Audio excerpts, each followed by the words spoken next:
Hello, my name is Dr. Richard Baldo. I'm a clinical psychologist, and I have a collection of poems called The Wall's Ears, which is about, for the most part, what happens in a therapist's office.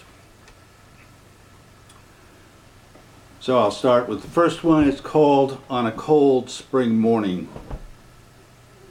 I can't confront the helplessness that they face with my own hopelessness in the way.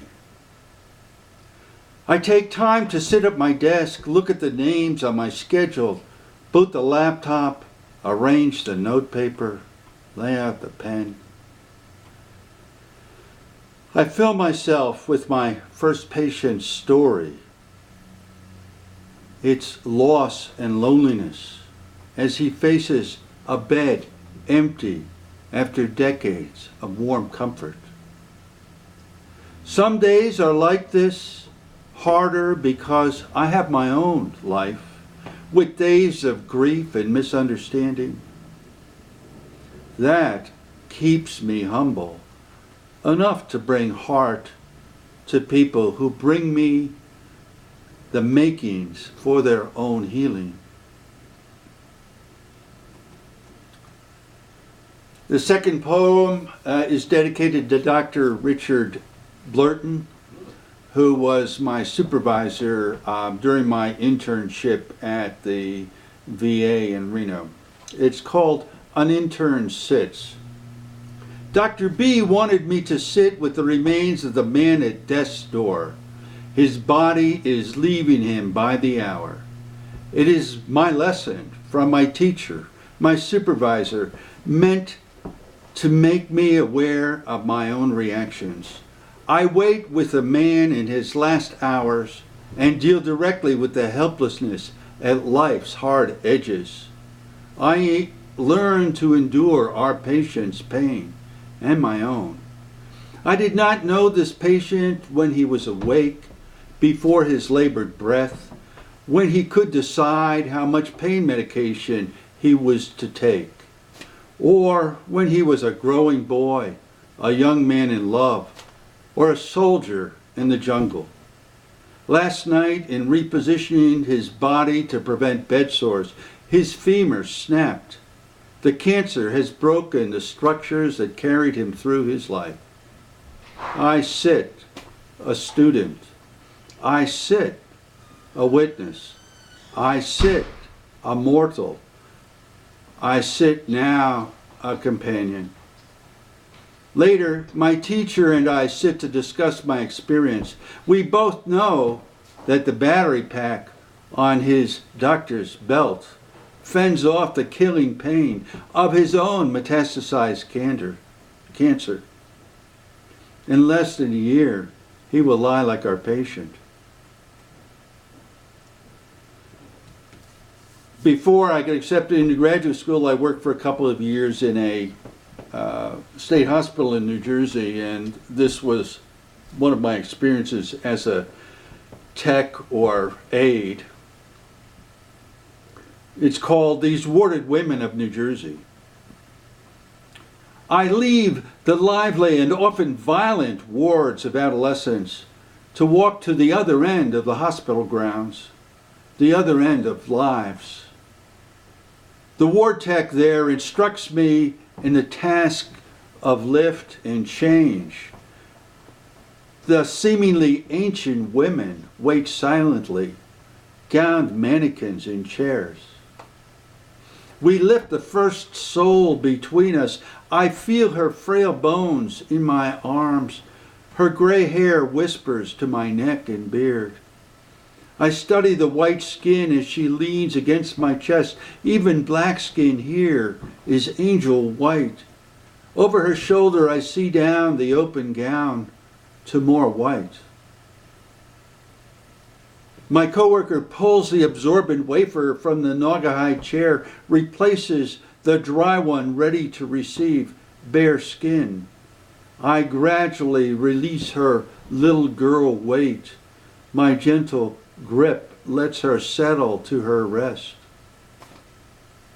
I held the next frail form and the next against my chest. I don't recall if the moments of our connection brought any recognition. My memory is of the quiet room we moved efficiently through from one chair to the next. Did we awaken the longing to be held? Was the wish to be touched so briefly served? This next poem is kind of a discussion of how we see, or description of how we see through our patients what the world seems to look like, and it's called World Seen from a Therapist's Chair. So many Adams left Eden for the wars, as Ares abandons armies of Abels dying in biblical countries. So many Eves, tempted by reptiles, are left to be single mothers. Loki grows in Cain's neurons to play first-person shooter. In this world, Moses is born unwanted and let go down the river. Pharaohs condemn young women who take control over their bodies. The girls put blood on their own doors. The 7 fat cows eat the earth, leaving no seed in the fields, and Coyote smiles. The prodigal son returns with a necklace of ears. All the Ruths hide in the closet, hoping their stepfathers will forget them tonight. So many citizens voting for the prophecies of their would-be messiahs. And the safety net of the masses becomes 1,000 points of light that crash through the Baghdad night. So many Abrahams and Icarus cross the night, filled with the desire to serve. And Sisyphus helps Christ back up on the cross to try and save us all once again. This next poem is about not knowing who you're going to really meet on when you open the door for that first appointment, and it is called Our First Appointment. Minutes into the session, I remain seated at my desk. Electricity runs up my spine. I cannot bolt for the door behind me. Only 3 feet, too far for safety.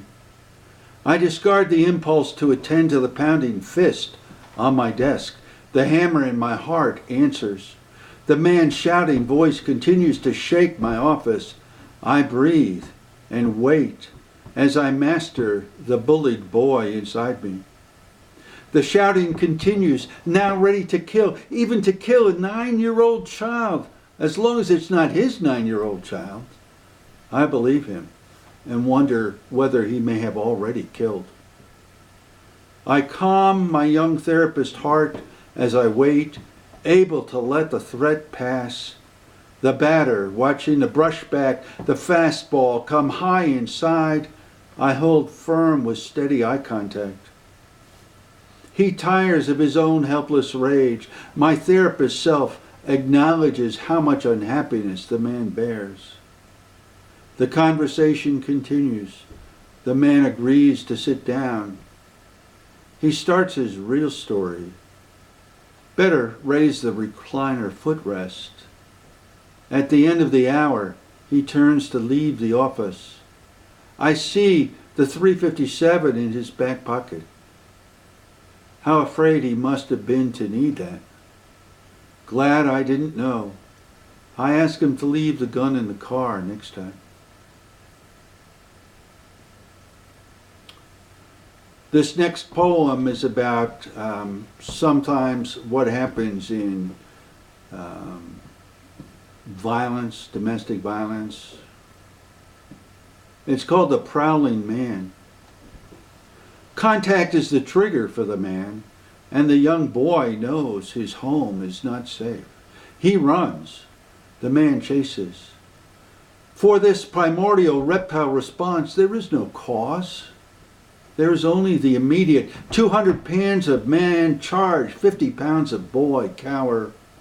Both would say, I don't know why. The meaningless replication of generations. The nuclear disaster of so many nuclear families.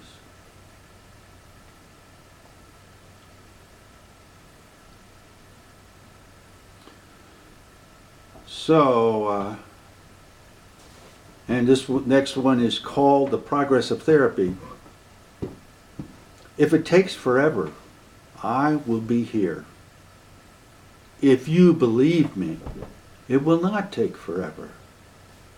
If you forget to believe, it will feel like forever, but please don't run.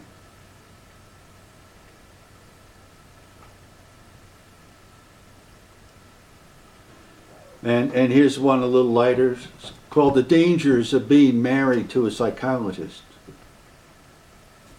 Sometimes his theories speak louder than you do. He is used to people listening to him. They pay him to do so. He knows his version of your diagnosis, whether you want to know it yourself or not. Even if he knows it's biased, he likes it. He listens to his patients more patiently than he listens to you. When he is right in his recommendations, and you know it, you are most annoyed. He forgets you never signed a consent to treatment. You forget that you were married to a psychologist. And here's the haiku version. You decided to marry a psychologist. So sorry, my dear.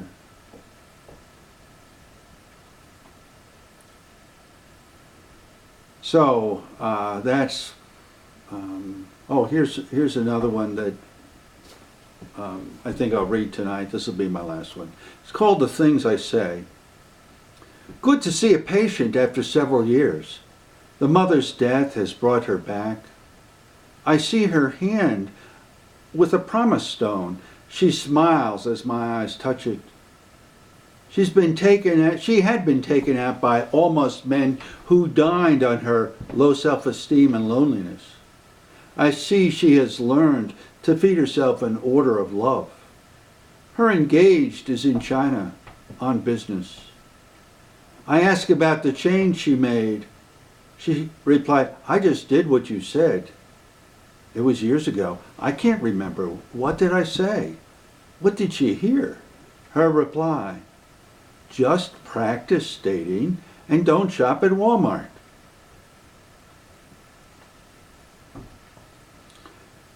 So I'll return to this somewhat later.